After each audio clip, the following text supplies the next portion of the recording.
To fix LiftMaster error code 46 is first go to the error code 46 website.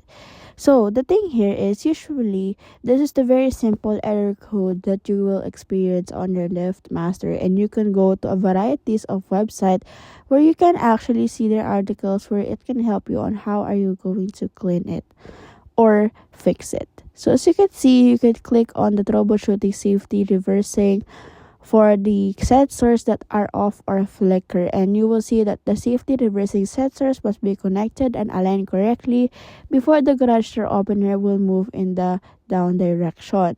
And temporarily, you should start cleaning off the lenses first and do safety reversing sensors are obstructed or misaligned. And also, you can search there the troubleshooting LiftMaster error code guide on the website, wherein you will see there, if you will see there the sensor momentarily error code 46, this will appear on your end.